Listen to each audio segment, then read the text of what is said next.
Yeah, so no man, but thank you, man, for you guys, man. It's a pleasure to to listen to you guys, and it's a pleasure for everybody to share the energy, whether they like us or they don't like us. We come from humble beginnings with this thing. We started out in Mexico, you know what I mean, because no one would actually give Dev a shot that he was even like at 17 you got a petition, and in California they didn't allow him to fight. So we had to wait to be 18, and he wasn't able to go to the Olympics, so on and so forth. Everybody on the story. But the one thing that's different than any other fighter is that Devin was made on YouTube. You know what I'm saying? He made his bones on YouTube. We love and support you guys because you guys supported us. And it wouldn't be Devin Haney the way the world knows and can appreciate him and follow his journey if it wasn't for YouTube. You know what I'm saying? Everybody else kind of takes that for granted. The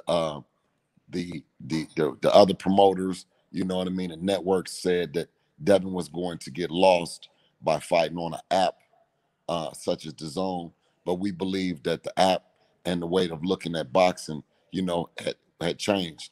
You don't necessarily just watch all the fighters that's on Fox, that's on ESPN.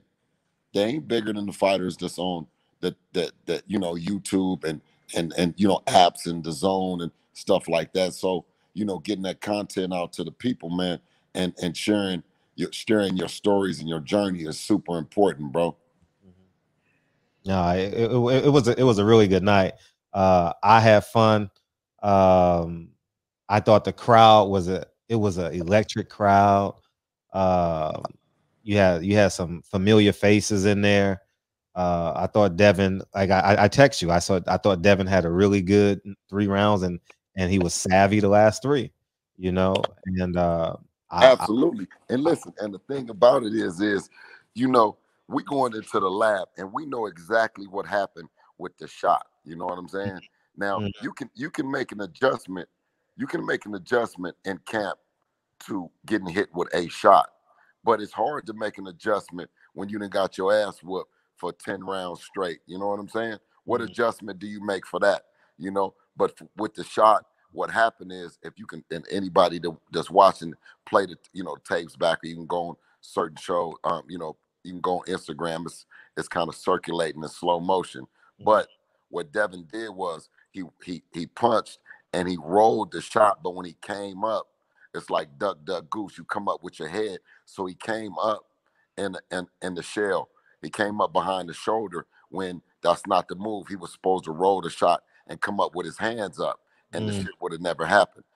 So a veteran in Linares, he when you make a mistake at that level, you have to be damn near perfect. You know what I'm saying?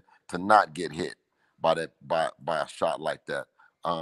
So we tend to say that if you fighting, you're gonna get hit. Like if you swimming, you're gonna get wet. It's mm, just part of the business. You know what I'm saying? mm, So to administer punishment on that kid for the rounds that he did, you know what I'm saying? That's just part of the business that Dev got hit with a shot. But he got hit with a shot, and you can learn. He learns from that. You know what I'm saying? And going into it with a fighter that might even punch harder in a Teofimo Lopez or Tank Davis or so on and so forth. mm, It was very, it was a very, it was a very good time to get hit with that shot right now at 22 and to learn from it mm, mm. going into that next fight. But them suckers better know that we don't make the same mistake twice. So you know what I mean? That they won't see that again. Mm. Yeah.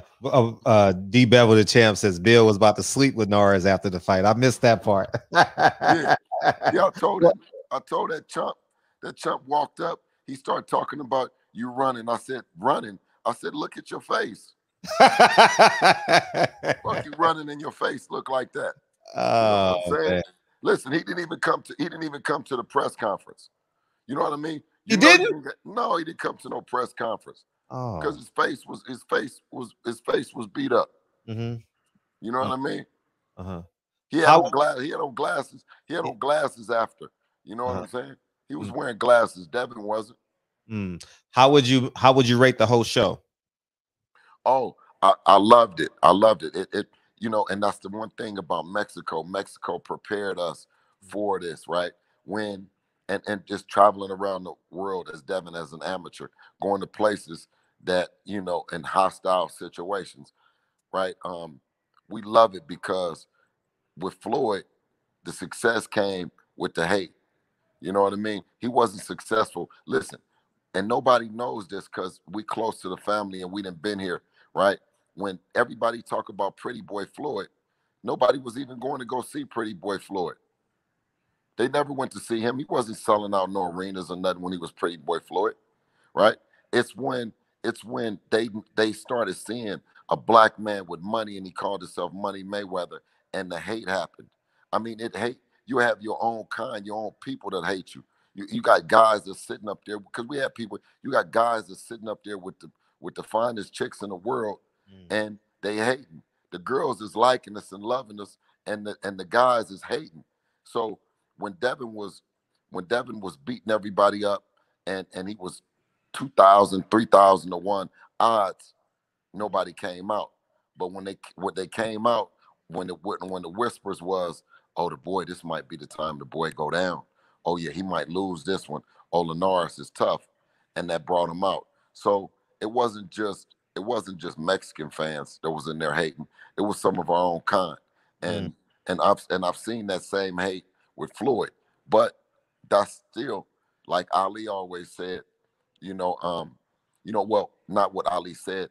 It was a woman that followed Ali around his whole career, and she said, "Oh boy," at the end when he finally lost, she said, "Oh boy, it was worth all the money that I spent because I've been following you around, and I just couldn't wait to this day that you got your ass kicked." You know what I'm saying? And Mm. it was a white woman, you know. So yeah, but one thing about it is being promoters, like we want everybody to come.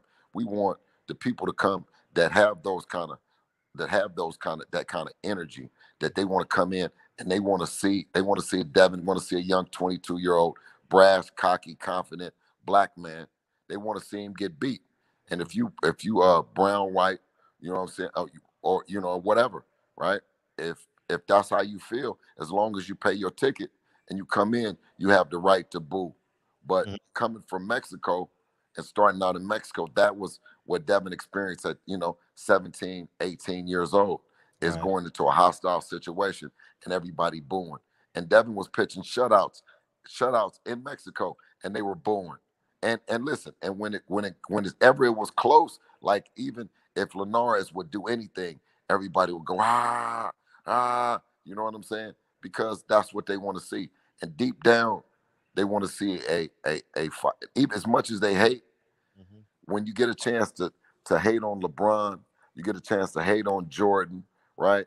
But when they come through or hate on Floyd, Tom Brady, right? When they do come through, you like, God damn, that boy is bad. I thought he was gonna lose. So you earn the respect, and I think Dev earned the respect of the people.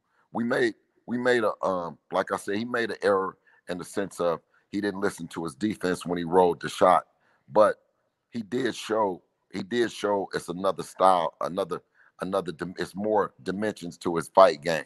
And if you ever look at Teofimo Lopez, or um, you look at Lomachenko, they don't do that shit on the inside. They don't work on the inside like Devin. You know what I'm saying? So as much as guys are saying what they going, what critiquing, Ryan Garcia. Ryan Garcia got dropped by a guy and Jorge Linares that then dropped the guy that you brag about. He was bragging about Luke Campbell as being the fighter. Luke Campbell lost to Jorge Linares and got dropped doing it. And then the dude talking about what he would do to him, you know. And we went easy, and that's one thing about a snake. You know what I'm saying? You Mhm. go easy on the snake's still gonna bite you.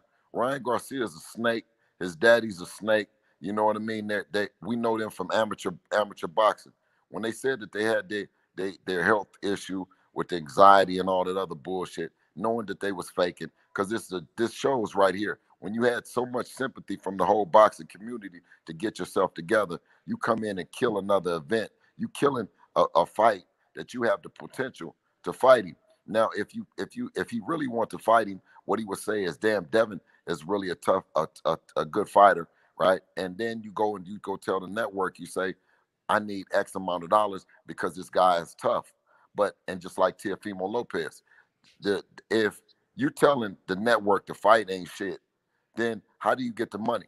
You always see Devin, even at the press conference. Devin said, all those fighters are good fighters, and he gave them all props. You know what I'm saying? And that's just where we come from. We don't do no hate. You know, we might say that something, about something they done said about us, but we never say, oh, they're terrible or they're trash, because we trying to, put this boxing thing on our back. You know what I mean? And carry it in a way that, they were saying the MMA fighters, uh, MMA fighting is better than boxing. But when you get a chance to see Devin, you get a chance to see this kind of combat shit. You get, him going through adversity. Then you hear everybody talking shit. Actually, at the beginning of the fight, Bill, I thought it was 70-30 Haney.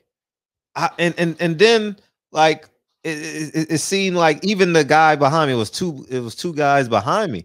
Like the 8th or 9th round, then they just turned into Linares, man. I ain't lying, dog, because I ain't gonna lie. I'm watching the fight like Devin Haney's like my nephew or some shit. You know what I mean? Like anything that happens, I jump up and shit and get excited. I'm sitting next to Muhammad, actually. I'm sitting right across the lane from Muhammad. And y'all had y'all contingencies with the white shirts. And so then in the 9th round, this guy was like, oh, Devin Haney. Oh, come on, Lenore. I'm like, in my head, I'm like, damn. Right. I was, and everybody wants to root for the underdog, man. And I think his projection is good. I was very impressed with the ability that he knew what Linares was going to do, especially in the first 9 rounds. Right. He was in Linares' head in terms of, okay, I throw this punch, you're gonna throw a left hook. Okay, I have an option. Either I'm gonna catch it, I'm gonna slip it, or I'm a step in. And I thought when he started stepping in on that left hook, I was like, this kid is smart. This kid is really, really smart that he stepped in on the hook. Or when he used the left hook to get back in the middle of the ring. You know what I mean? Like he checked the left hook just to turn him, You know, like, no, you ain't about to get me and rally off on me, And so overall, I thought he did a really good job. I think he has a higher ceiling, and I want to keep the kid hungry. So I'm not gonna say great. I'm just gonna say he had a really good performance. Absolutely. And I'm excited to see what happens next, because as I was saying before you got on, everyone has the same schedule now. Absolutely. It ain't everyone is 30 days away. So you can't say, oh, I got a schedule. No. Y'all three, I think we throw Ryan Garcia. Hey, you know how they say gone swimming on TNT? Ryan Garcia is gone swimming. He's not even in the conversation anymore, dog. Like I think it's just it's a 3-course meal now. And I think it's time. It's really, really time. And if Devin Haney has flaws, I want to see Teofimo expose them. Absolutely. Well, I mean, you at this level, you got a puncher's chance. Everyone has a puncher's chance. But when you talk about Teofimo, you talk about a guy that doesn't have a jab like Devin. You talk about a guy that doesn't have the same footwork that Devin has. You talk about a guy that, for all intent purposes, is only throwing single shots, right? And if that single shot doesn't happen, just like it was with Nakatani, right? Meaning that you don't go down from it, then you have problems. He's not a hell of a boxer at all. So we've never had any kind of fear of fighting him, right? And we've given him his respect, but we just feel that we have a certain skill set that's able to make adjustments with anybody. You know what I'm saying? And if he can't walk him down with a jab, how is he gonna get him there with the right hand? The only time Linares was able to hit Devin with the right hand is when Devin was in close. and when he clinched, he held him, and then he rabbit punched him with the Mhm. right hand, with like the brother was talking about, the three right hands in a row. But Mhm. outside of that, he couldn't do nothing. And that's the same thing. That's the same thing with T.O. But different with T.O. is that T.O. doesn't have an inside game. You haven't never seen him on the inside like you've seen Devin. You know what I'm saying? Just fighting in the pocket. Mhm. So I think that we have a certain skill set that allows us to be able to make the adjustments with any fighter. And the opposite is with Tank. Tank want to get you on the inside, but he doesn't really have an outside game. He don't really have the long jab, and we showed that we can jab a motherfucker all night. You know what I'm saying? And Mhm. and control a motherfucker with the jab. So I firmly believe that Devin is the best in the division. When you replay the fight, just from your perspective and what you could have done better, what do you see that? Um, well, the thing about it is that Dev relies so much on my energy. You know what I'm saying? Mhm. And when the fight and when he got hit with the shot, he knows what to do. You know what I'm saying? He knows what to do. But if he seen me panic, it makes the shot bigger than what it was. So Mhm. I showed no emotion about it. I showed him nothing. It's just one shot. Now, if if um if the other guy then got hit with 50 shots, did they show emotion all 50 times? So if they didn't show emotion all 50 times, what did I need to show any emotion on that on you know what I'm saying, with the Mhm. shot? So it wasn't about getting excited about it or anything like that. It was about getting back to the what we talked about. You know what I'm saying? That's is going with that stick, staying on the outside. Using the stick to get you in there. And that's what he did. And then he took time up to tie him up, which we always talk about in the gym. Anytime that you get hurt, to get you a couple, get your bearings together. You know what I mean? Let the ref break it up. Put the stick back out there on him again. You know what I'm saying? And just with that, and even with the scorecards, if he had held him, if he had held him to the ref called the point, we would have still won the fight. So when you talk about win, you know what I'm saying? We in the winning game. We in the check cashing business. You know what I'm saying? We put 10 rounds of punishment on him more. I feel like this. I feel like Dev won 11 and a half rounds of the fight. I don't feel no one round Jorge Linares just controlled and dominated Dev where I said when he came to the corner, I had to say, okay, what's going on. He got hit with a shot.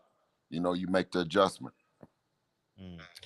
What do you say to people say that he held too much? Well, that's what I'm saying Okay. is that Linares got a warning for rabbit punching, right? He got more than one warning for rabbit punching. Did he rabbit punch too much? Oh yeah, yeah, he See what I'm did. saying? Right? But nobody says that. Nobody says that. So all that's cool. All that's cool for him to do all that. For him to take his hand and drive him down into the mat. He got a warning for that. You see Mm. what I'm saying? So I mean, did he fight dirty too much? No, we took it. We took it in stride. It's part of the game. But to tell us that we didn't beat the shit out of you for 10 straight rounds, right? 10 straight rounds, and then the last at the bell, you get a shot in that you're gonna start dictating to us, telling us what we should be doing. Mhm. Nigga, we didn't beat you for 10 rounds. What do you mean? You need a knockout to win. And then you're gonna start telling us what we need to do, Mm. right? So Yeah. had it not been, and then Devin did, and then still then he stayed on the inside with him then. It Yeah. wasn't a moment that he didn't from the 11th to the 12th. Mm.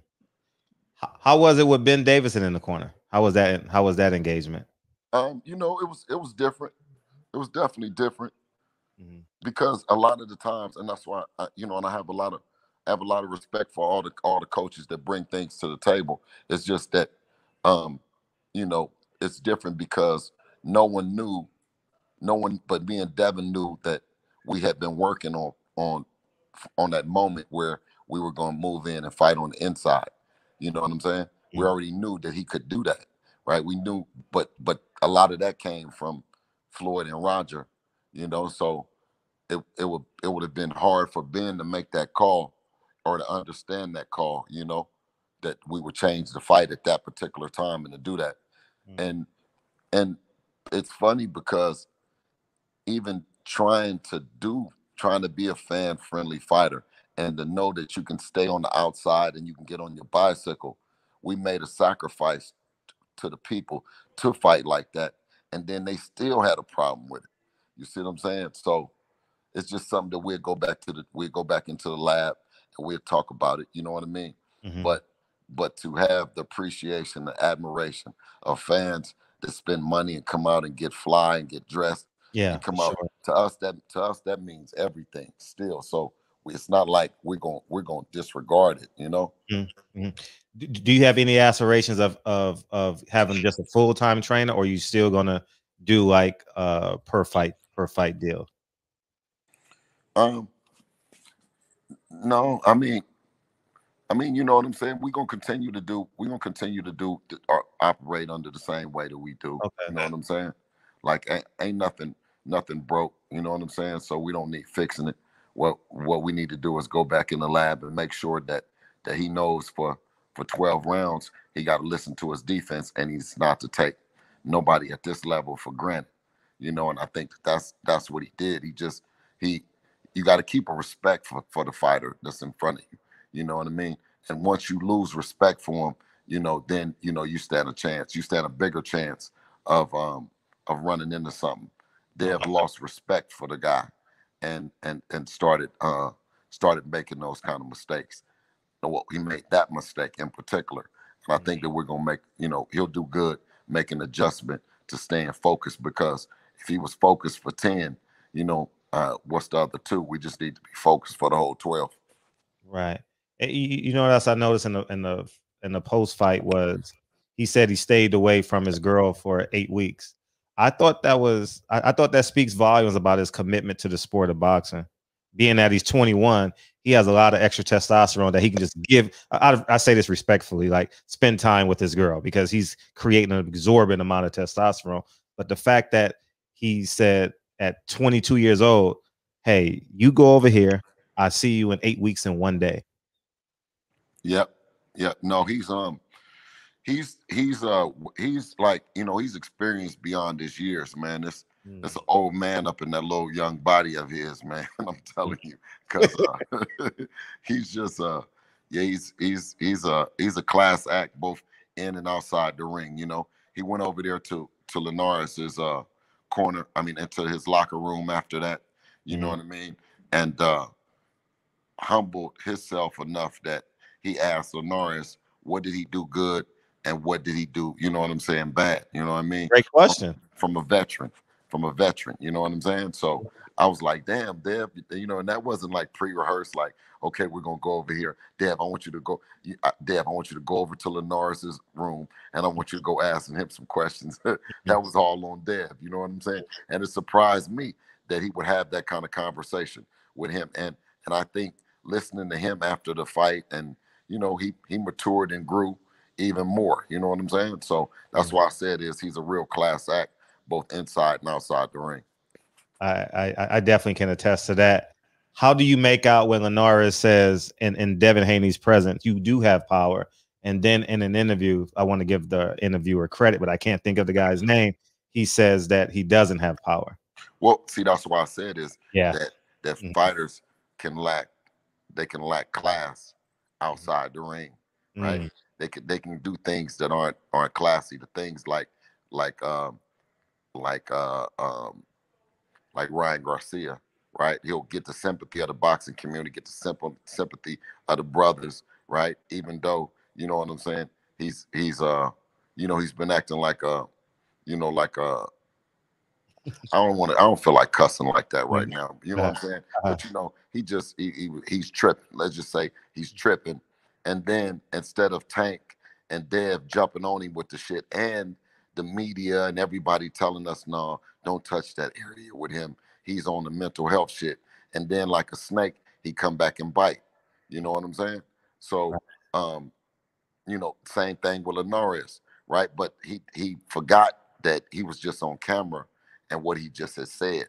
And Devin asked him, he said, how was the power, right? How was the power compared to Loma? He said, good, good, good. You got good power. He says, but and then he gave him opinion.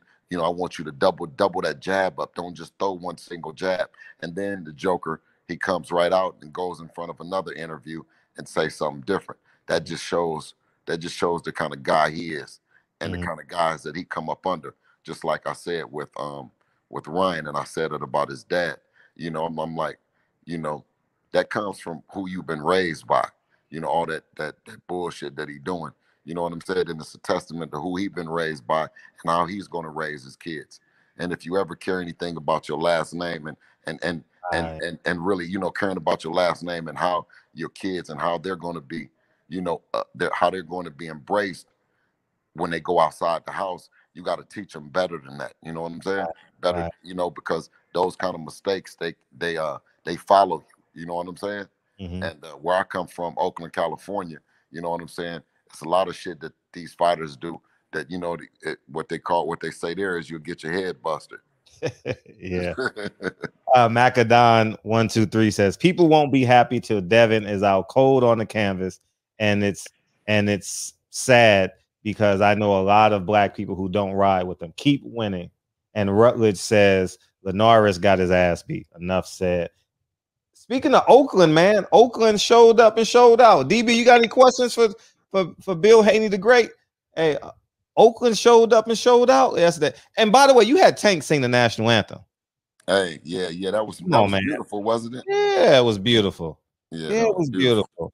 beautiful. I mean, the fact that he would come, I know he had a concert out there this weekend, but the fact that he would come and sing the national anthem, you had a lot of No, celebrities. I don't think Tank had he didn't have a concert out here. Oh, he didn't. I thought he was doing that. He was doing like that outside stuff for Life Jennings. No. No, I don't think so. No, he came for the fight. He came Okay. to support Dev. Oh, that's beautiful. You had a lot Yeah. of celebrities out there, man. Oh yeah. They showed out. They came out, man. And Hmm. shout out to that Bay Area, man. Hmm. Who came out, man, and really supported Dev. You know what I'm saying? Hmm. Um, yeah, it was good, man. It was honestly good to see everybody come out, and we look to make Vegas great again, like the days when Floyd would come out and we'd have families and brothers come out and be able to bring their families out and leave the kids with the nannies and go or take them to the fight and then leave the kids with the nannies and go out and party. No, I say it respectfully. I'm not. I don't want to disrespect any fighter, so I'll just make a broad statement. I've seen crowds with more established fighters in Vegas. And I was sitting there and I thought the crowd was great, especially Memorial Day weekend. I mean, Mm-hmm. where people got, man, you got options. I Mm-hmm. mean, options on top of options. I thought the crowd was great. I said at the top of the show that it was a very intelligent crowd. I thought, because they applauded when Devin Haney slipped. You know, Mm-hmm. Mm-hmm. they definitely applauded that. So, man, ain't nowhere to go but up. I'm not. I know DB got a few questions for you. Where you at, DB? Man, I would give you a round of applause. My only take from it, not only, but is that co-main event. I I say it respectfully. I know you got a relationship with one corner, but that should not have been a co-main event. You Well, know what see, I'm saying? that was another thing is that when because the week before that was the undisputed between Josh Taylor and Jose Ramirez, Right. and we had a bigger crowd. You know what I'm saying? We Mhm. had more, we had more, we had more engagement. On YouTube, more engagement on Twitter. You know what I'm saying? And we didn't have a solid co-main event that everyone would have known. You know what I'm saying? Like I want to give the the young women credit because they was up in there putting their lives on the line as well. But no one knew them, and they weren't part of selling the show, right? Right. When the fight, when the card was introduced, it was Devin and Jorge Linares, and Jorge Linares hasn't generated or had no big show in Las Vegas where he was the A side, right? So I say that to say that these opportunities, these are times when Devin Haney Promotions can show, what we're made of. This is the time when you see Devin Haney versus everybody.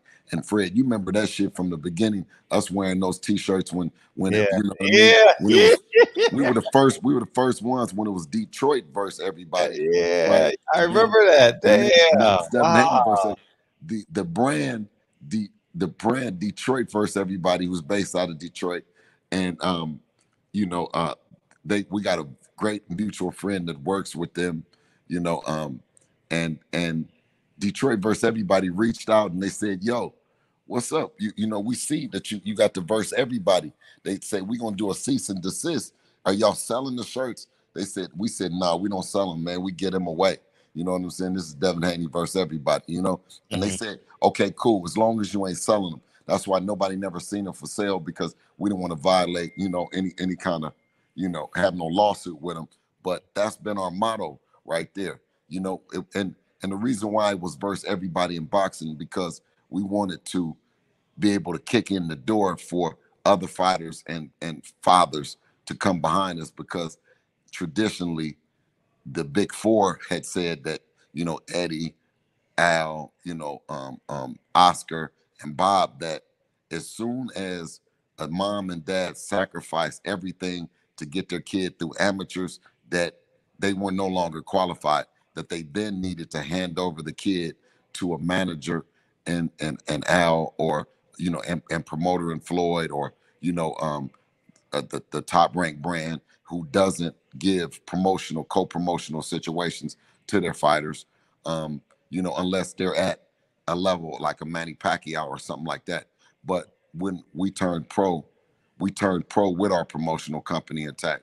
Right. And for that reason, like I came and told everybody before, is that it's not just the fact that you're getting he's getting a income check, but he's getting a company check, which has a different tax on his company versus him as having tax problems as an individual, right? He has a company and he pays everybody, so he ends up getting the benefits of everyone that he pays from a company standpoint Right. versus just an individual.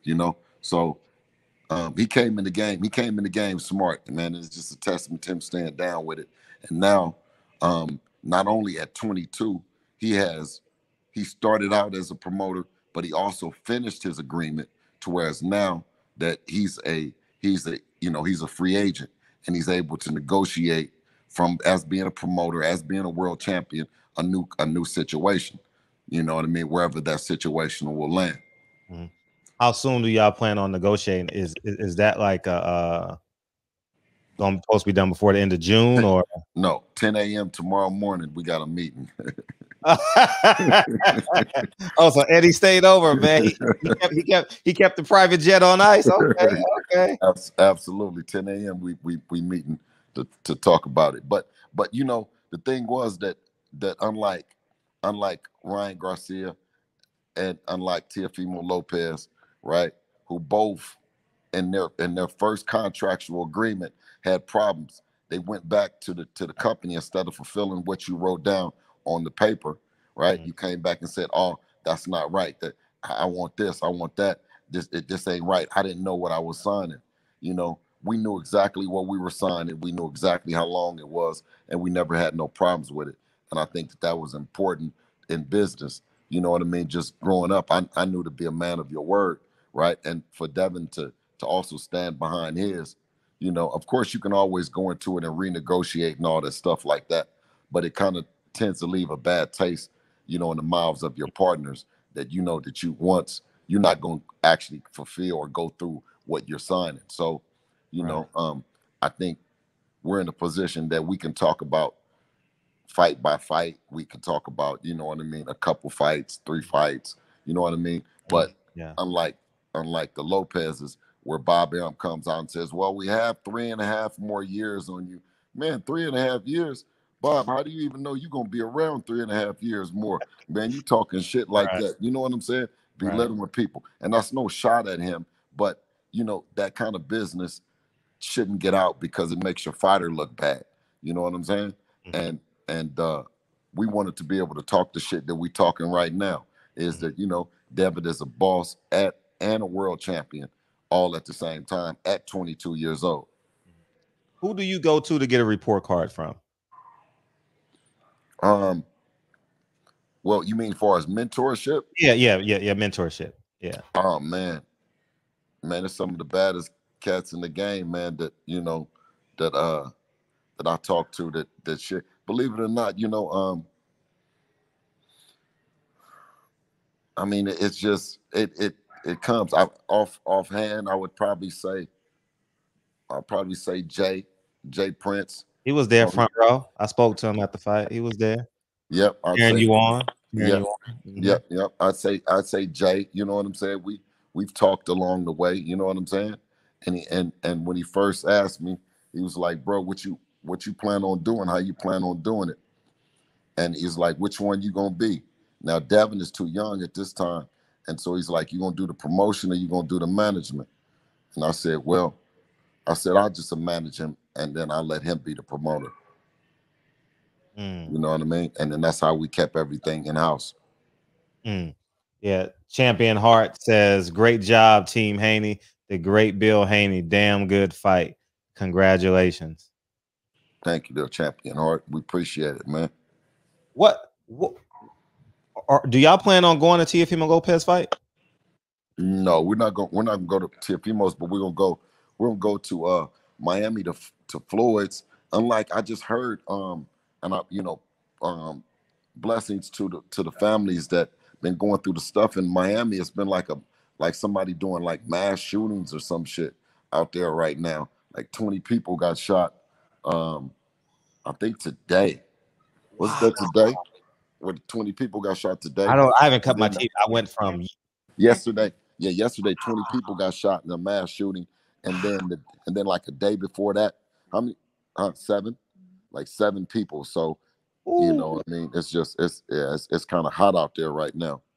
Mm, But yeah, we planned on going to Floyd's fight, but mhm. I don't think that we're gonna go to Teofimo's fight. Wow. Yeah, he said the shooting was in Miami. Yeah, that's sad. Yeah, it's definitely not good. Floyd gonna have his way. Are you planning to meet with other people as well, or is that too much to ask? No, that's definitely not too much to ask. Well, I mean, 10 a.m. is 10 a.m. tomorrow would dictate that. You know Mhm, what I'm saying? Of course, um, with anything, anytime you get an agreement put on the table or something like that, you get an offer put on the table. Um, Depending on how strong the offer is, I always remember the story where Rihanna came in. They brought Rihanna in to Jay-Z, mhm. and they never let Rihanna leave until the agreement got Deal handled. got done, right? You know what I'm saying? So hopefully, you know what I'm saying. It'll be something that's strong enough that we know that you know what I mean. We can get it done, and Mhm, we did good. We did good in the sense of our first agreement. You know what I'm saying? It mhm. was so shocking the amount of money that to everyone that we had signed for. You know what I'm saying? So it was when everyone else showed how shocked they were about it, then we knew that it was the right agreement. But then obviously as you get towards the end of the agreement, end of the 5 fights, it Right. starts being more what you call more a market value, more closer to market value. You know Mhm, what I'm saying? So that shows that the lawyers that Matchroom has, you know what I mean, they were pretty much on point in terms of the trajectory of where Devin was going.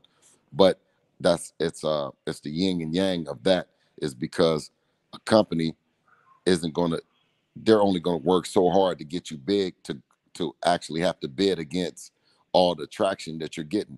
right. So when you see the fourth and fifth fights, you see the less engagement on Eddie, because obviously he's going to be killing himself because he gets him even more big. it's like fattening the frog up for the Right. snake. So we had to dig down, and I think that while Eddie was busy with Canelo, you know what I'm saying, we was busy with Devin and Devin Haney promotion. So I will be very you know I will be very assertive when I'm mentioning those things tomorrow in the meeting. You know what I'm saying? How we carry our own selves. You know what I'm saying? So we need even a bigger bag than before. Mm. Was there any conversation between you and Devin, knowing that it was so much on the line in terms of the business outside the ring? No, no, that's just like those are the moments that you hope for. Those are the moments that you prepare for. We wanted to get there. We don't be just shouting for these people for nothing, because we know what those names bring by having them on your resume.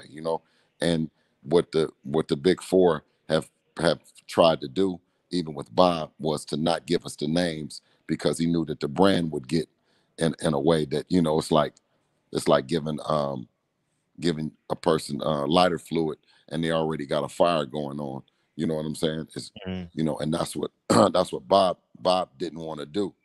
He was trying his best not to give us the opponents, where everyone, they did their best not to try to give us the opponents, because they know that we're going to beat them, and they know it raises our ceiling, our bar. You know what I mean? And we just did the best we could to get the best kind of fights, to get the best ones. And you know, we looked at them all like they was food. You know what I mean? We put our head on the chopping block for Eddie and said, "Well, this is the money we want, and we don't care who it is. You make it happen." You know what I'm saying? Dev gonna show up. You know what I'm saying? And what he would try to do is he go try to get all them people, because he ain't just it's not just free money. So if he couldn't get them, then what I would do is with Devin Haney Promotions, is I would go get the best thing that I could if he couldn't get anything better. So I would bring this person to the table. So I brought Gamboa to the table, Santiago. I brought all those people, and Eddie had all Antonio Moran. He has every option to get a better person, but the people didn't want to fight. You know what I'm saying? But he brought Linares to the table, and then you know what I mean, we accepted. What was the conversation like with you and Devin this morning? This morning, was that before he went to the pool party or after? Oh, he went to. I ain't been on his IG yet, so I don't know. But after, let's say after, like. Yeah, well, no, I talked about the shot, and I told him that to have fun and relax and rest. It's one shot. I told him that we could come up with a game plan for to defend that shot that he got. Come up with the proper game plan where he'll understand where he went wrong with the shot. But I asked him then, I said, can you imagine the game plan that Linares got to come up with to make him better? I said, so go ahead and have fun, King. You know what I'm saying? You did great. Wow. DB's here. What's up, DB? What's going down, Freddie? What up, BH? DB the Great. What's up, baby? Hey, let me back up a second, because I have to greet you properly, man. Assalamu alaikum, King. Walaikum assalam, King. Yeah, I'm glad to have you in here, man. It's tough to ask you questions because you're always so available for us and so candid and expressive. It's tough, man, but I appreciate you being in here, and we appreciate you being in here. And I want to first off say congratulations to you and Dev for a phenomenal fight and a great victory yesterday. Man, thank you, man, thank you, King. We really appreciate it. And listen, I appreciate the platform. I told Fred from the very beginning. I was like, dog, am I all right? I come up in this barbershop sometime tripping. Am I all right? He like, nigga, like, this the barbershop, nigga. You cool. You know what I'm saying? Come in with the energy that you need and however you feeling. You know what I'm saying? So I just appreciate you guys having this platform for everybody, man, to be so candid. Well, before you get started, D, because I know you're about to run off 10 questions in a row, I just want to say, about a week and a half ago, Bill Haney offered me a hotel room, a ticket, a rental car, you know, whatever I wanted. And I said, Bill, you know, I'm real independent, but I want the world to know that you extended yourself to me, and I know I'm the bridge to the community, and I just want the people to know that you really went out of your way out of respect for this platform. So I just wanted to say thank you for sure. Absolutely, Fred. And you've listen, you've supported, man. You've supported even when you were in the stands at that one fight and it was empty. Dev was on. He was on the Manny Pacquiao Timothy Bradley undercard. Yeah. It was a showcase fight for Dev. That Bob Arum was taking a look at him. Right, and Fred, and your exact reporting was that our fans, our people was up at the top, and when Devin came, because the arena was open, you know, at that time early, everybody started running down. You know what I'm saying? To get and that same, we got those same people, except now it's an even grown to be even bigger. So I'm just happy. Yeah, I'm happy. Beautiful all the time. DB. Yes. Sir Bill, can you rate and rank these guys for me? Because we know who's at the top of the heap. We know who the top 4, the top 5 guys are. But can you rank Rollie, Luke Campbell, Javier Fortuna, and George Linares? I put Jorge Linares above all of them. Above Rollie. Also above Javier Fortuna, right? What you see with fighters, with ranked fighters and stuff like that, is they're ranked, and then when they lose a big fight, then they drop down in the rankings. So I think if Jorge Linares dropped down because he had lost to Lomachenko, which made Javier Fortuna ranked higher. But when you talk about actually accomplishing and beating the fighters that Jorge Linares beat more quality opposition than Javier Fortuna, or who else did you say? Rollie, Rollie, of course. Rollie. He is the most shit talking person that just got a gift from you know what I mean. He just got a gift from he lost to Jackson Martinez. Right. Yeah, he lost that fight. Agreed. Yeah. So it was him. And who else was it? It was Rollie, because I want to. Oh, Luke Campbell. Yeah, Luke Campbell lost. He's under Jorge Linares. So I would go Jorge. I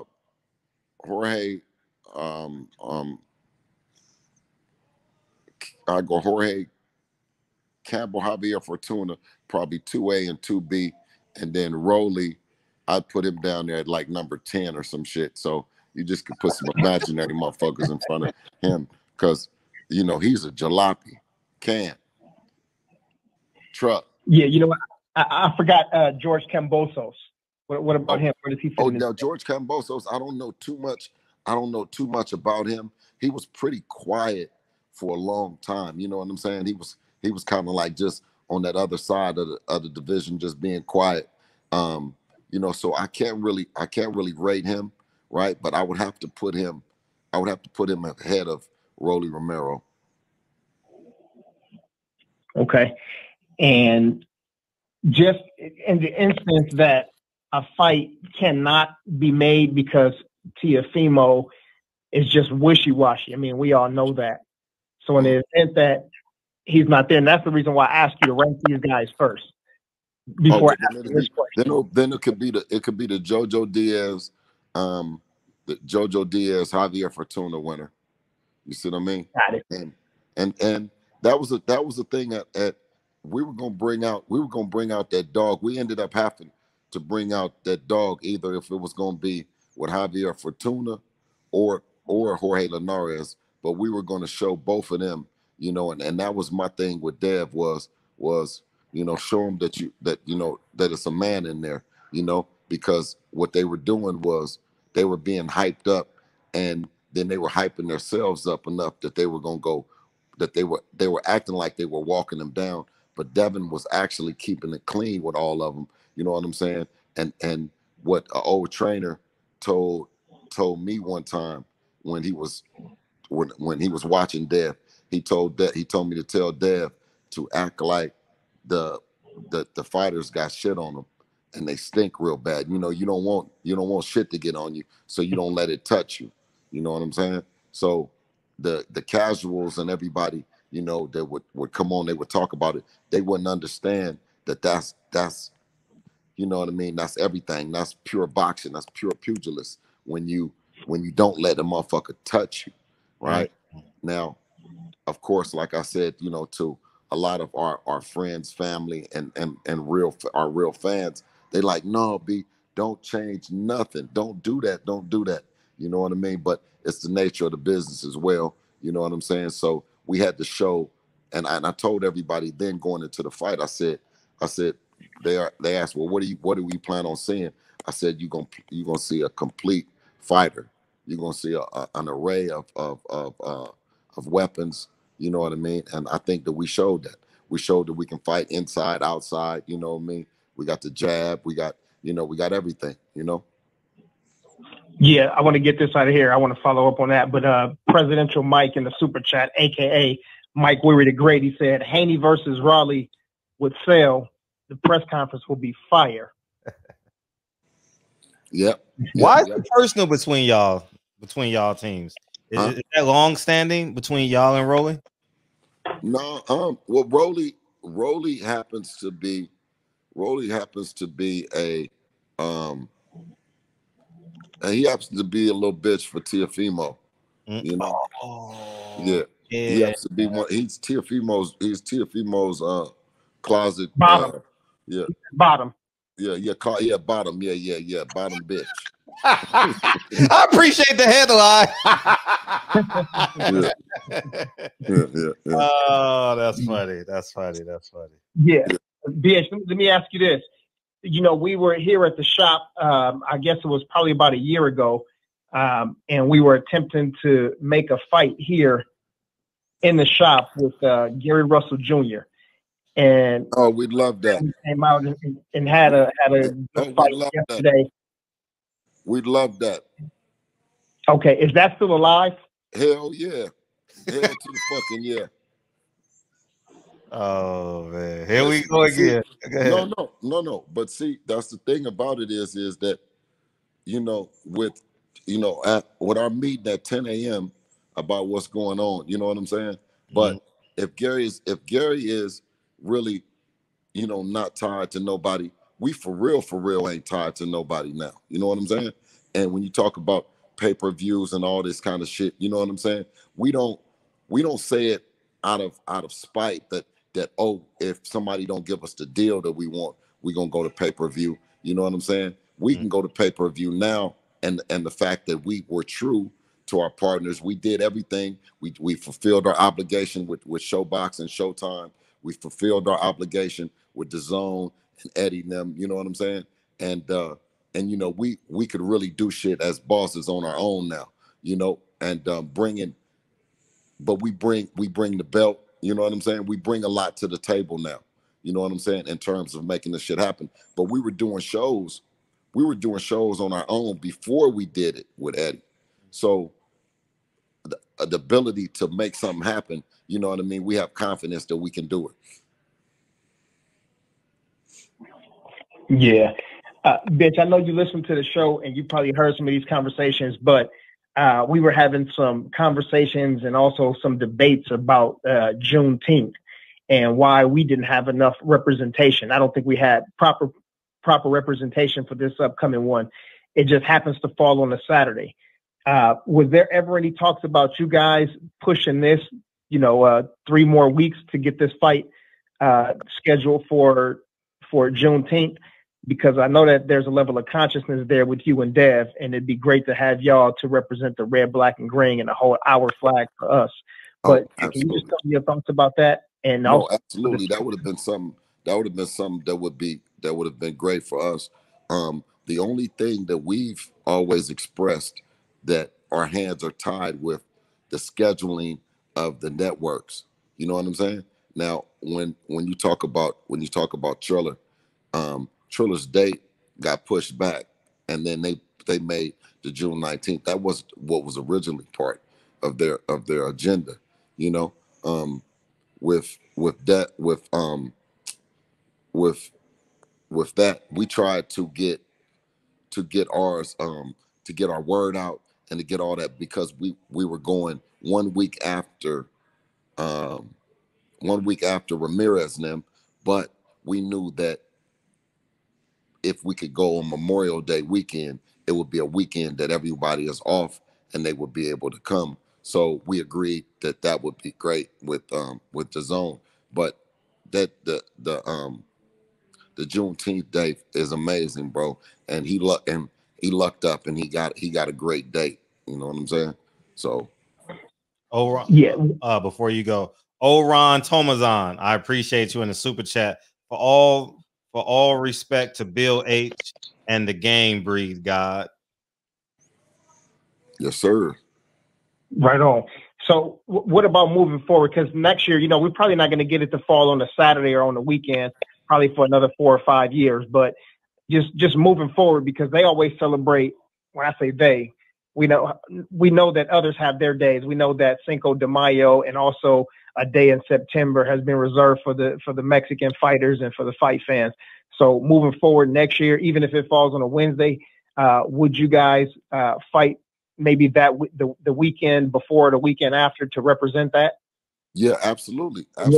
Yeah. I mean, if with under the right representation, just like you said, is that Juneteenth shouldn't be just a day. It could be the week. It could be the month. As long as it's, you know what I mean, that I think that you're representing it and representing in that way. That's it's amazing. I think that he benefited by it falling on the right weekend. Right. Okay. And then my brother Kenlon Jones had a question. He said, as Bill, he said, Eddie Hearn mentioned that he will make a big offer to Teofimo to fight Devin. Now that your deal is over, is your priority to fight Teo on DAZN, or will you fight on ESPN? That was the thing with Eddie as well, is that going into it, we knew that the zone fighters fought on ESPN, right? We know that. We know that they were just trying to make the biggest fight with Anthony Joshua and Tyson Fury. So I mean, what's the holdup? What are they saying? If they want to make this shit happen, right? If the Lopez's want to make it happen, we can make it happen. And I don't think if he colluded to make Kambosos happen without his promoter, right? And his promoter says that, oh, that's a shit fight. He said that's a shit fight, and it's not an elite fight like Haney or Tank Davis or whatever. Then you can fucking collude and come talk to us instead of, talking at us in the media. You know what I mean?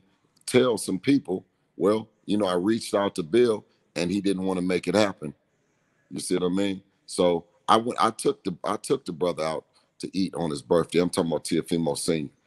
I didn't extended the olive branch with them, right? They would need to not show the hostility and actually act like businessmen and respect us the same way that they respect Kambosos. Because if you think about it, Kambosos said he was the one that brought Triller to the table. Remember he said that? He said, oh, you guys don't have respect. I'm the one that brought this to the table. Has there been any conversations outside of that dinner? Or no, it's just been banter back and forth? Yeah, no, it's just been banter. And y'all in the same city, right? Yeah, exactly. Yeah, same city. Exactly. Yeah. Is there any chance for Kambosos? I know you said you didn't know much about him and he'd been kind of quiet, but is there a possibility? I know more than a puncher's chance for him to beat Teo. I don't know a whole lot. I don't know a whole lot about him, but with Lee Selby, right? And then and then he fought a split decision with Mickey Bay, and Mickey Bay doesn't rate him like that, even though they had a split decision. You know, I just don't know enough about him. I know Teofimo Senior. We go to the same car wash, but I get the hand wash, and he goes through the drive-through though. You know what I'm saying? But, you know, so yeah, he's in the neighborhood. He's in the neighborhood, but you know, he ain't got no view. No view. When you go down there, it's cops and all that kind of stuff. That, you know what I mean?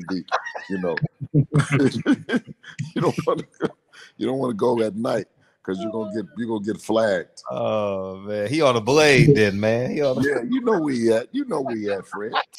You see what I'm saying? And he worked hard, though. He worked hard, and he campaigned for his son. But you know what I mean? His son don't never brag about the shit that he do for his dad, or his dad don't never get a chance to brag about how his son do shit for him. You know what I'm saying?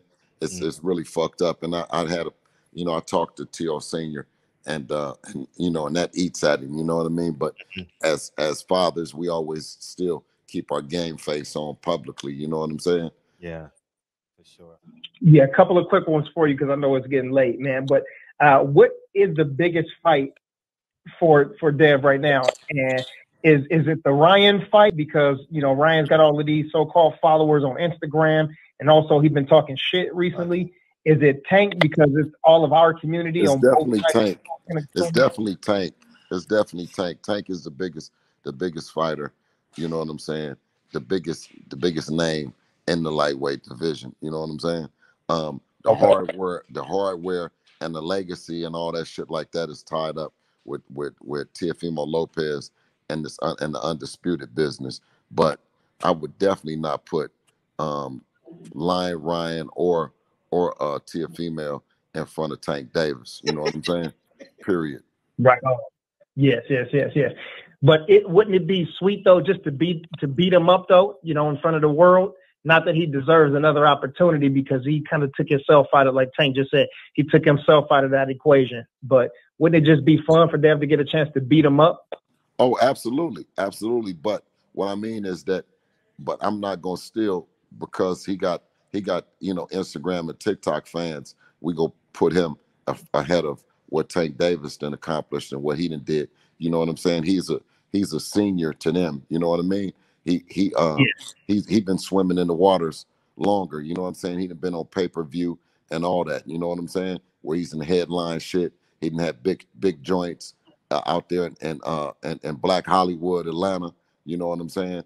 Then had the who's who of Hoodiesville there. You know what I'm saying? None of these jokers done had that, man. They don't even need to even be mentioning Tank. You know what I'm saying? For real. They now everybody want to twist it as the blessing. You know, you get blessed if you fight Ryan Garcia, when it's really, you know what I'm saying, it's Tank. So, you know, but we'll settle for them chumps. We'll settle for T.O. You know what I'm saying? We'll settle for Ryan Garcia. You know what I'm saying? But ultimately, you know, the fight, because Tank is a real fighter. You know what I'm saying? He's been fighting as a kid. You know what I'm saying? Winning national championships and shit.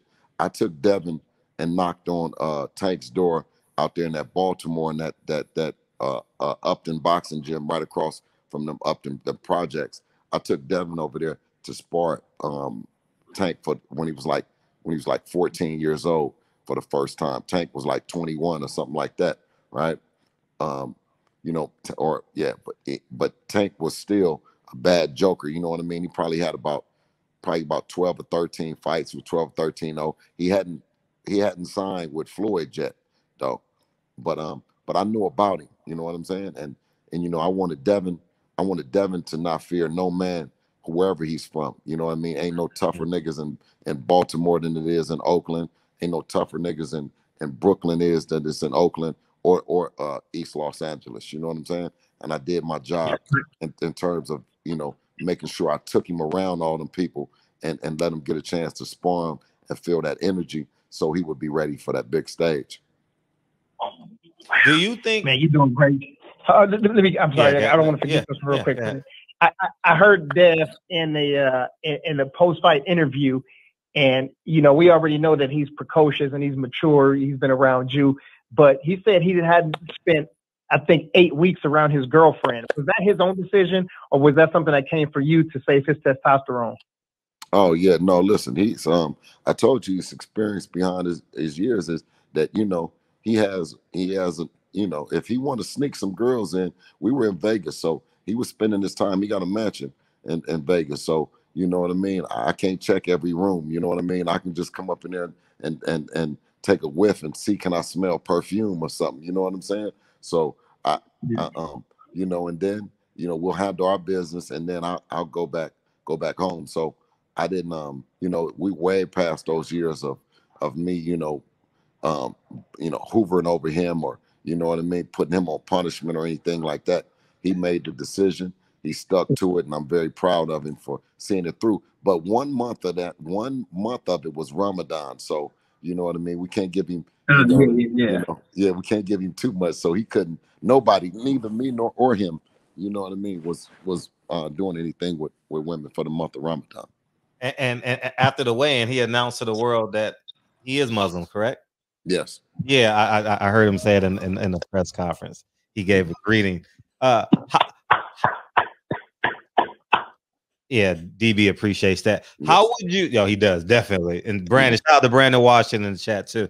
How would you, and everyone else? How would you see Tank at 140 against Barrios? Oh, dangerous fight, man. But you know what I'm saying? This is what he got. This is the things that he got to do to stay in the driver's seat. You know what I mean? He want to stay driving that car and being, who he is, Tank Davis. Then he has to create these kind of opportunities. He has to put this, to mystify the people with opponents that he thinks that, that we think that he's going to get beat by. Of course, when it first started out with the Jose Pedraza and shit, we was worried about him. They kind of made us think something about Leo Santa Cruz, and now here he has Mario Barrios that we're concerned about, all the height that he's bringing and the length that he's bringing. That's what makes champions. That's what makes the fighters drive like that. And for him to make that decision, according to Leonard Ellaby, to reach out and to go get this kind of guy, then it's a testament to what he thinks about the people and how much he's listening right now.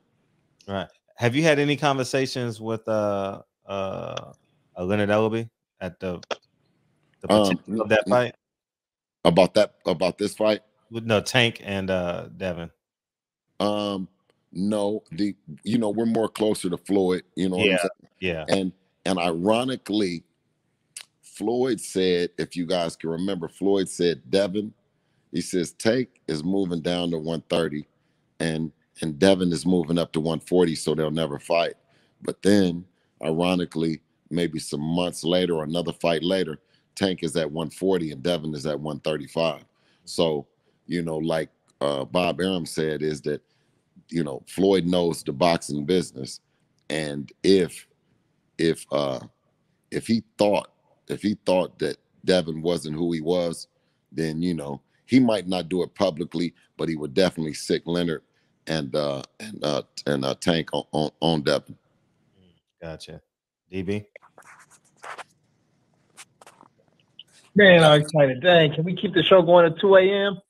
Man, get Bill out of here, man. All right. But I do want to say this. If we are saying that Tank has a great shot at beating Mario Barrios at 140 and Dev can beat Tank, then that's also saying that Dev is basically ready for 140. Not trying to push him out the division, but how soon or when do you think he'd make that jump? To 140?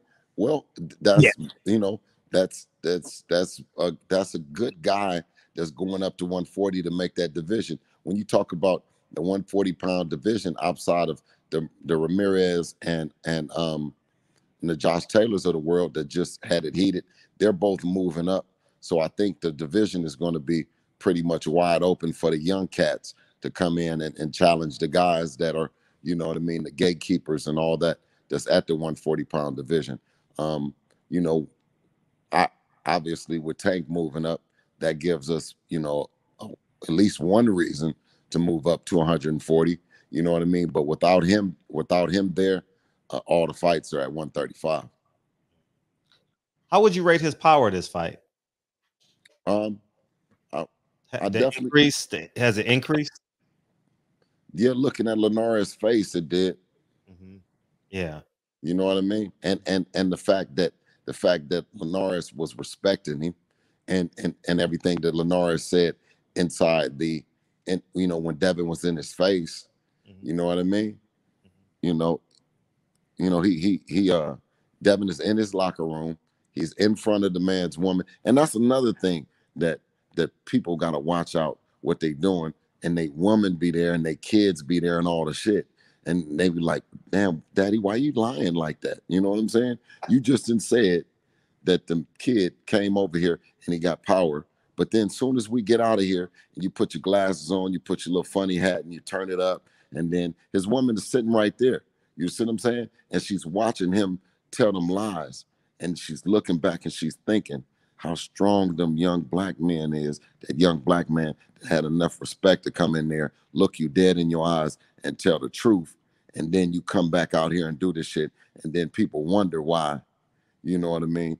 You know, we got so many crossover moves going on around here, you know? Did you get a chance to see Gary Antoine Russell? Oh yeah, you know the Russells, man. I always got respect for what the Russells would bring to the table, man. You know what I mean? They don't be playing. We ain't never said nothing, you know, bad about them guys in terms of their skill sets. You know what I'm saying? Russell was going to be a problem up there at 140. He just stopped that boy that Adrian Broner didn't stop. You know what I'm saying? So I'm hearing now that he's on Adrian Broner's bumper. You know, so the tide didn't change. You know what I mean?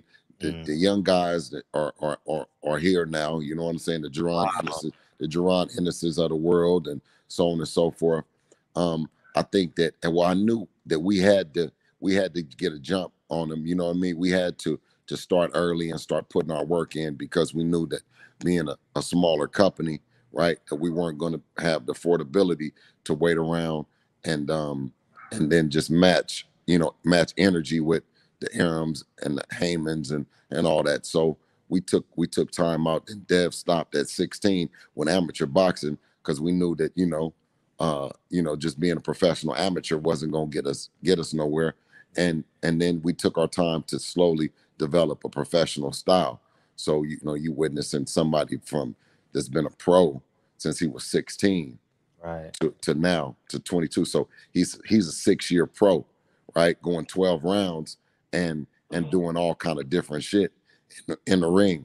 And having when we talk about the 10th round, at 22, we're talking about a guy in Keyshawn Davis who is also, he's 22. He's older than Dev. You see what I'm saying? But he's on his like second or third pro fight. Great talent, you know what I mean, and everything. But he just hasn't had time to, you know what I mean, do everything he can do in the pros because he was chasing he's chasing the gold medal. And then hopefully that he will get that gold medal because I'm hearing that he said he announced it. he announced it. So, shout out to him. And see, that would be like Dev, if Dev didn't turn pro and he was an amateur, Dev is 26-0 now. So, would he have been able to do that? You know what I'm saying? It just different. That's 23, 23 less professional fights. That's Right. 23 less training camps. That's 23 less weight cuts. You know what I mean? So, Gotcha. What was the conversation like with you and Eddie Hearn after the fight? Oh, Eddie was pleased. He was happy. You know what I'm saying? I was happy to see that he was happy about it. You know what I mean? Anytime you got a partner, that you've developed a relationship with, that they're pleased with your part of the work. You know what I'm saying? And like I said, is that we knew then because Devin said, hi. how the seats doing, right, and stuff like that. And he was like, "Good, mate, good." And then Dev said, he pointed at his chest. Dev said, "Yeah, I did that. I did that." He did. He sold that fight. I mean, he was. Right. What was the attendance last night? Do you know? I think it was like 5,500 or something with Good. with the COVID restrictions. Good. Yeah, it was. It was a great crowd, man. I was pleasantly surprised because I've been to Floyd fights early in his career, and I told L, my trainer who actually came with me, was that Floyd didn't sell like that. You know, I'm not being disrespectful to Floyd. I'm speaking facts. He nah. Yeah, Didn't we had it was probably like it was 1,500 people. I mean 5,500 people. You know what I'm saying? That with tickets, and then it was probably, you know what I mean, another 1,500 sneak-ins. Yeah, you know what I mean? Yeah. Because you know my people. I got people that, you know, they was happy to tell me that they didn't pay. And yeah. like, nigga, I got in, nigga. Yeah, nigga, I got in. I didn't pay a dime. Oh God. Just walk right past them. Yeah. What you think? I just walk right past them, nigga. Yeah. Yeah, and you could too. I know y'all up there. I just want to get this. Did you see Amari Jones fight yesterday? And do y'all have a pretty cool relationship with him? Man, I worked the corner. I was the lead. I was the lead trainer. Yeah. Listen, Amari hit that boy, man, and I'm telling you that. Listen, it wasn't no sense in even counting. Not even know why the ref was even counting, because that boy was out. It was lights out. Amari Jones out of Oakland, California, man, hell of a talent, man. You know what I'm saying? So that was he's 2-0 with 2 knockouts. He had a stoppage in Atlanta, you know, a couple months ago, and then now he gets this win here on DAZN, you know, and it got a chance for his name to ring in the building, you know, too. So it was good. Yeah, man. Good. And then my last one, man. I know, because I know people are always gonna move the goalposts, man. They're always gonna be hypercritical. Any melanated. But DP, let me ask you this though, before you say that though, is how many fighters at that level at 22 years old have a show and they have their guy from their neighborhood or their neck of the woods on that they're promoting? You see what I'm saying? So they've got 3 fighters up under him, you know. He got a 12-0, 2-0, and then he got a guy that's an amateur that's won a lot of tournaments. He's about to turn pro as well. But you know, we've been waiting for this COVID restrictions to ease up, because our stomping ground is over there in that Tijuana, man. We love Tijuana. We love the fighters that they bring, and we love that energy, that hostile environment that prepares our kids. You know what I mean, for the big nights like Saturday night.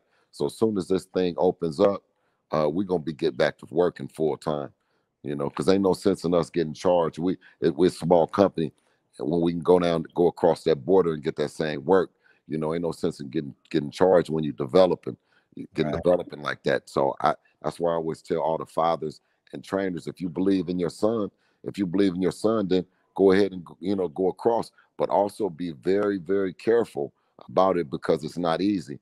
And one of our other little dudes, I think, you know, he from California. He went over there and lost. You know what I'm saying? You know, I don't want to mention his name, but you know, you gotta be careful. It ain't just sweet. Right.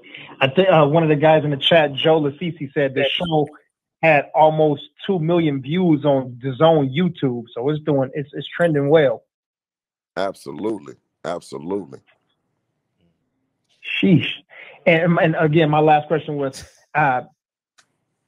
you know, viewing from outside, from a lens, looking at the fight, what's the one thing that you would tell Dev that you guys want him to improve on, not just for one particular fight, but just in general? Because he looked really good yesterday. Well, what I'm on, my biggest one is we'll be going into the next camp with always maintaining a level of respect for your opponent. And it ain't about being scared of him, but it's about respecting what he got. And with Linares, we knew that whole motherfucking time the camp that this man had that short right hand. You see what I'm saying? So when Dev, after the 10 rounds of not getting hit with it, he lost the respect of Linares, and then he got rocked. You know what I'm saying? But as long as he was respecting him, then he you know what I mean? He didn't have no problems. But when he lost respect for him and then didn't want to put his hands up, that's what happens. So we're gonna make that adjustment.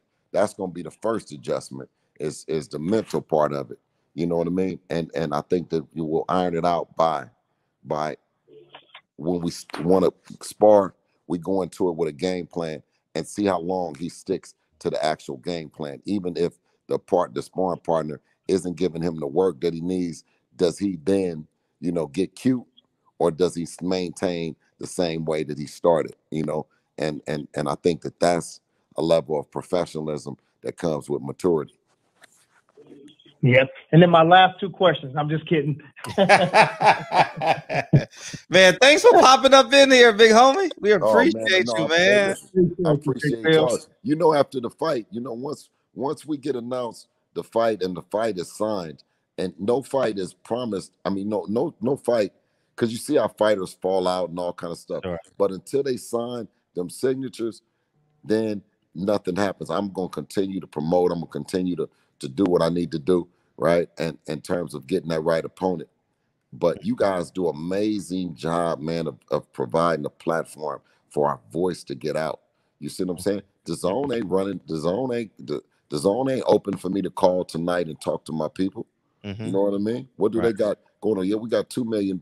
We got 2 million views. But how do we get out our message to our people right now? We can't. You see what I'm saying? So I appreciate this barbershop, man. No, that's love, man. And appreciate the Bill, I always hear the radio station saying this, and I want to do a shameless plug, man. Can you just say, can y'all subscribe to the Barbershop Conversations on YouTube? Man, make sure that y'all tap into the Barbershop Conversations on YouTube, man. Not now, but right now. Right now. Man, Bill, thank you, man. It was a great show, man. I had a great time. I haven't had 24 hours in Vegas in a long time, man. It felt good to be out, man. I got a quarantine tonight. I got to get tested in the morning because of your ass, man. It's all good, man. It's all good. Yeah. Bless your heart, brother. Bless your heart. Listen, man, and I appreciate you guys. But anytime, man, call me, Fred. No, it's all love, man. You great, man. Let me, you know what I'm saying? I appreciate you, brother. All right, look forward to it. All the time, big homie. Hey, and listen, man. Hey, man. Hey, DB. Man, this dude Fred won't let me buy him a milkshake, man. I don't know what's going on with this guy. I can't buy. Listen, he don't. I'm telling you, listen, my money don't spend with Fred, man. Fred Hawthorne, not at all, man. You see what I'm saying? And I know he rich as cream. You see what I'm saying? But tell him to lighten up on me, DB. You know what I'm saying? Oh man. Trust me, I know all too well. Hey, listen, Top Rank, Mayweather Promotions. They all have appreciation parties, man. It's okay, man. You know what I'm saying? Ain't nothing faulty about, listen, the reporters come out and they have coffee, hors d'oeuvres, crumpets and all that. Man, let's get together and do something, man. It's only right, man. I appreciate you brothers, man. You know what I'm saying? Let's mix it up, man. Actually, let's do a mixer for Wilder. Yeah. Let's do a mixer for Wilder. Absolutely. Hey, listen, count me in. Count me in. And I know. Listen, and I believe in Wilder. You know what I'm saying? I got my young brother that loves the crap out of Devin Haney. You know what I'm saying? But he doesn't like Deontay Wilder. I'm talking about H Money. Me and him agree to disagree because I love Wilder, and I love the fact that I think and I believe that Wilder had became complacent in his big right hand and had stopped wanting to learn. He had stopped wanting to learn and improve. And Tyson Fury caught him. He caught him in a position where he had become complacent. So guess what? Then Tyson Fury, then he becomes complacent. And Deontay Wilder, the Bronze Bomber, builds a gym in his backyard where only thing that he do is eat, sleep, and drink this boxing right now. And I think that he is now, if what they done fucked up and did was This is what they fucked up, and then they let Tyson Fury was partying and bullshitting, and then give the fight date to him. But before that, Tyson was the one that was working and trying to hone his craft and trying to get better and trying to figure out a way that he was going to defeat Deontay Wilder. You know what I mean? So the situation has shifted. The roles have been reversed, and I'm expecting a different Deontay Wilder than Wilder too. Mm-hmm. Yeah. PPD also says thank you too, man. Who is it? Patty Dean. She says thank you. Oh, Patty Dean. Yes, ma'am. Tell the queen thank you as well. Yeah, man. Yeah, looking forward. That'll be dope, man. I'll get in touch with 78 in Black, and we'll coordinate something where we can just meet and greet, maybe, you know, like an hour before the weigh-in or hour after the weigh-in or something like that. You know, yeah, something like that. 2 hours after, 3 hours after, or something like that. Yeah. Absolutely. Hey, I appreciate you, brothers, man. Listen, I appreciate, man. But listen, we all got to keep this healthy dialogue going, man. We can't, as brothers and sisters, man, fall out about things that we disagree on. We got to agree to disagree sometimes, and you know, it's not bad. When have you seen a Kansas City Chief fan, you know what I mean, falling out with a Raider fan? You know what I'm saying, right? You know, this boxing thing has always been something that brought us together as a people, man. We don't need to start dividing ourselves, man. You know what I'm saying? So all my young brothers that's going through things, and what's the name? I wish them to come together, man, and push their differences aside, not just, you know what I mean, for themselves, but for the young kids that's watching. You know what I mean? And not develop. This is no breeding ground that we're trying to now put ourselves in position to want to kill each other. You know what I'm saying? This boxing had been a place that for kids to get off the streets and get away from being in those kind of environments where they were either getting bullied or being forced to become killers. You know what I mean? So we need to, you know what I mean, clean this thing up, man, and show a lot more love to one another. You know what I'm saying? Absolutely. I love both 7-8, and I love H Money. You know what I'm saying? And I love them for their energy that they bring to this boxing that my niggas in the streets, you know what I mean, they can care less. You know what I'm saying? And I be wanting them to get out the streets and come on here because they got the energy for this boxing thing. But now when you got people on different sides, man, dividing them and inside their ears, and instead of, you know what I'm saying, preaching this love and not this hate, man. You know what I'm saying? Ain't no sense in if Shannon and Shannon Sharp and Stephen A. Smith, you know what I'm saying? They ain't gonna run into no position with nobody trying to kill them. Then what should 7-8 or H do? You know what I'm saying? Let everybody have their opinion about each fighter, right? And you know what I mean? Let's make it all love if we can. You know what I'm saying?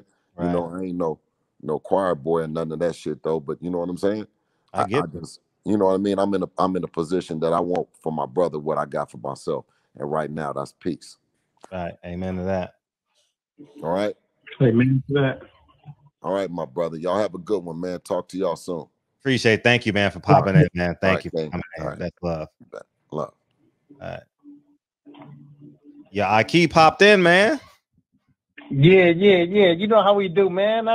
Listen, I didn't even have to say nothing, man. He already, you know, was the kinetic energy. You know what I'm saying? He felt me moving around and felt the energy. And you know what I mean? It was like some what they call it, Star Trek kind of stuff. You know, beam me up, Scotty. It was so yeah, man. It happened, man. And I'm glad he came through. And as I said, you know, it was I mean, of course, we always have a ton of boxing questions and stuff like that, but it's tough when somebody is accessible and readily available, like when we really want them and need them to be around. So, but man, it's always good because it goes past boxing talk when it comes to Bill. You know what I mean? And I think some people just alluded to this earlier. I think maybe it was Reggie or somebody else, but he just does a great job with his son, man. And I think a lot of the ultra critiquing and all of the disdain comes from him being a black father that's like really in his son's life, and then they're both successful, and both know how to articulate and not distance themselves from their people. And I think that makes a lot of people pissed off. You know what I'm saying? For whatever reason. I mean, we know the reasons, but and it doesn't faze him. And yeah, and I just love that, man. I love it. And hopefully, man, as he mentioned now too, because they are in tune with the culture and the community. So I think having them would be one of the people that would be able to represent, like I said, for the red, black, and green, and represent for Juneteenth.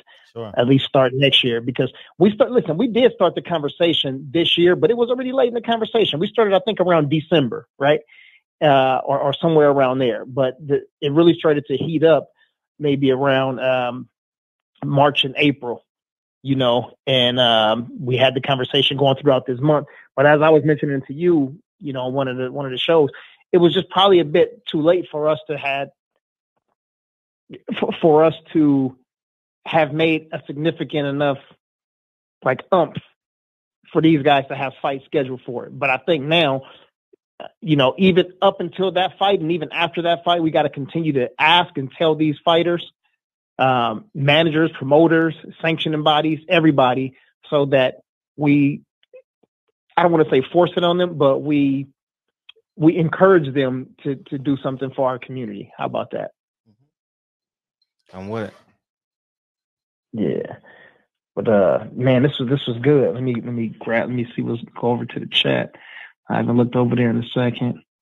My bad, Mike. I just saw your question, man. I wasn't even looking at the chat right here. What did he say? What did he ask? Ask about John Paul. Oh yeah, he wanted to ask me. I mean, he popped. What do you want me to say? Shit. I mean, his career might be over. He about to get stripped of that JV belt, and it's gonna be. I mean, he's gonna be an opponent for somebody now. Now he done worked his way. Now he's an opponent for somebody now. How's he gonna get a shot right off the bat? Yeah. Because he won a split decision. Say it again, Brody. He won a split decision, 115. That fight was razor thin. Yeah. So go ahead. Yeah. I asked Bill the question, but I was asking you in the chat the question earlier. But I wanted you to be able to rank these dudes: Cambosos, Rollie, however you say it, Luke Campbell, Fortuna, Linares, and Comey. And I know that's like 6 or 7 names, but who are the top 3? I guess, which would be like the B top class. Top 3: Comey, Fortuna, Linares. The top 3 in order. Say it again. No, in order. Let me think about it. In order. Yeah. Well, Linares definitely showed the best. I actually would put Comey before Campbell. And I know he was knocked out in the second round. I think he's just more dangerous. I think Luke Campbell is a survivor. I'm gonna make it. Whatever Beyonce say. What I mean? He's just a survivor. He knows how to fight. He's a gold medalist. He knows what to do in the ring. But he doesn't pose a threat as much as a Comey. So I would say Comey, then 3, Campbell. But if you disagree, I can see how people would disagree with me, though, because he got knocked out in the second round. Yeah. Robert Brown said Linares, Comey, Fortuna. Yeah, I actually said that same way right there. Fortuna is ahead of Campbell. I'm sorry. Fortuna is I'm sorry. Yeah. So Campbell's not even in it. Yeah. So I would put Fortuna ahead of Comey. Right. Yeah. Let me see. Comey will KO. Ryan Garcia says Mike, and then A17 Boxing B said Gatekeeper Campbell, and my cousin Boxing Troop Serum said Prime Time just joined 35 is getting thicker. Yeah. I mean, the dude's got talent, man. Oh, he's fighting at 35 against he got to, right? Because he's fighting Gamboa. Yeah. Let me see. Jay Dixon said Campbell only has 1 gear. Yeah, that's a better term. Yeah, 1 gear. Yeah, and then Presidential Mike said Campbell is trash. Yeah, so I think it may be tough. Hold on one second, I got to sneeze. Excuse me. Sorry. I think it may be tough to get. I mean, we already know that Ryan Garcia is playing duck goose, and no, he ain't. No, he ain't picking nobody. He just playing duck until the school bell rings. Oh yeah, true. Yeah, and then we know Tio is a female, and his mind changes. His mind and his attitude changes. He goes from weird to weirder to weirdest. And then Tank, that just may be tough because of Floyd, possibly. I'm not sure. But, you know, Tank doesn't really say much in terms of fighting Dev. You know, I think the last time they had that conversation when he was like, I got $250,000 on me right now, stupid. You remember that? He was like, I'm sitting in a I remember that show. You were talking about that show, his accent. Or, yeah. I'm not sure if that's an accent. Well, it's combined with an accent. Yeah. His twang, his what they call it, his DMV twang. Yeah. But he hasn't mentioned much about fighting him. So anyway, but the reason why I asked, because I want to see where people's heads are in terms of like ranking these fighters, because if one of those three fights are not made, and he ends up having a fight against a Javier Fortuna or having a fight against a Cormier or something later on, nobody's changing their opinion, saying, well, man, this is a trash fight, you know? So, but I think now, man, after this showing, man, I think this has obviously been the buzz of the weekend in terms of combat sports. There was no MMA. So I think more eyes were focused on boxing, in particular, that one right there. Yeah, man, I think, but I think his name and that performance just keeps him with A grade fighters, because it's money fights, not just for him, but for the other guys as well. I was surprised though to hear that Tank was. I thought that Ryan will probably be, because it's going to bring that race element. And I think for us, the biggest fight is Tank versus Devin. But I think just for boxing overall, I would think it will probably be Ryan. You? Yes. For who? Ryan who? I'm sorry, I was reading a message. I did. I was like, man, I'll catch up on this long ass sequilly, whatever that shit sounds like. Whatever. I'm in my motherfucker. I'm kind of in between Mike and Tank right now. Sequilly? What the fuck? How do you say that word? So say it. Soliloquy. So I said I had it backwards. Soliloquy. There we go. Soliloquy. There we go. All right. Thank you. I appreciate that. All right. What did you say so I can agree with it? I'm just gonna lie and agree, whatever. But go ahead. I was just asking, what did you think would be the biggest fight, like in terms of viewerships and money? Two fights for no, for Dev. What would be the biggest Tank fight? And Tank, Tia female, or Ryan? Nah, Ryan is not a draw. Yeah, but him fighting against Dev, you don't think that would bring more? No? Man, I don't really care about that bitch, man. I'm sorry. I didn't mean to say that. Oh, that slipped out. But I that really slipped out. That's how I feel about that situation.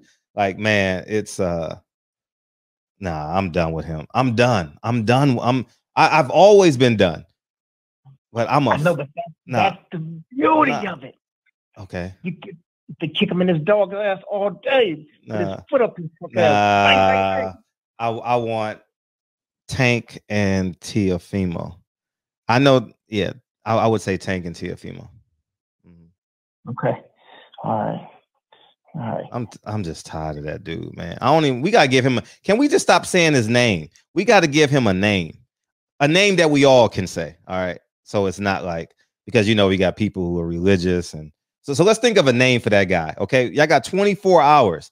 Think of a name for him, because I'm tired of him. I'm tired. I don't even want to call him by his name, because he is the friend that borrows $100 from you every fucking Christmas, man. God damn. Hey man. I just lost, man, my kids, man. I'm tired of them, dog. I'm tired of them. I'm tired of this kid, man. And I know he's just a kid. I like him outside. Nah, I'm not giving this guy no out, man. Can we just send him? I don't want to say what I want to say, man, but I'm tired of him, dog. I'm so over him. The chat lighting his ass up, and I'm tired. Mighty Ducks, yeah, the Mighty Duck. And man, I wish no one would talk about him. I wish no one would talk. Don't say his name in the show no more. No, we cannot say his name. That's the only rule we have. We cannot say his name, or we owe push-up. If you say his name, you owe 10 push-ups. All right. So I know there's Donald, and Donald is a boy. I know Daffy is a boy. Mm-hmm. Is there any popular female ducks? Daffy, Donald, Howard. Howard the Duck. Wow. Take me back. Mm-hmm. Yeah, we got to find a female duck. That would be perfect, though. Daisy Duke? Daisy Duck? Oh, Daisy Duck. There it is. Daisy. All right. We'll go. Y'all want to go with Daisy Duck? I'm not sure. I think Daisy is the one from what's his name with Uncle Scrooge? DuckTales. Woohoo!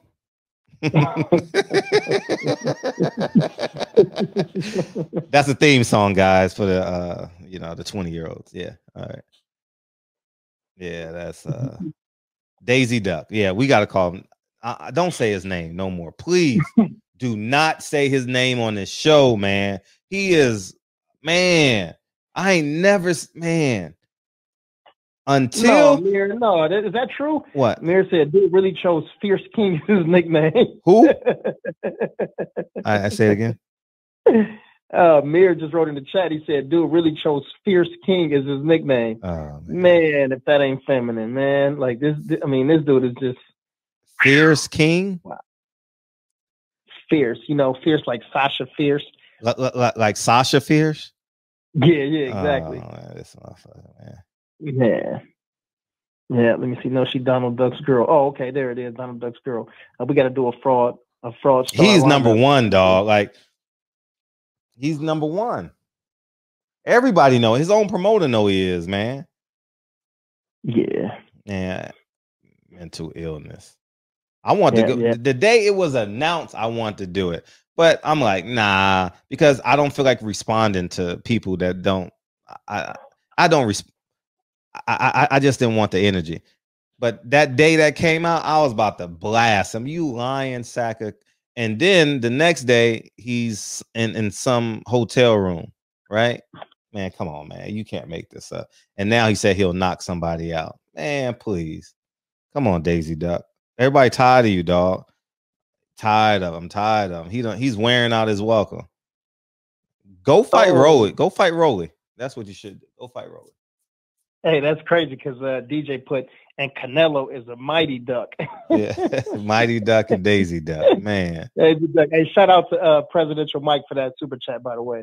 Yeah, for sure. Thank you, man. I don't want his name on the show, man. Like,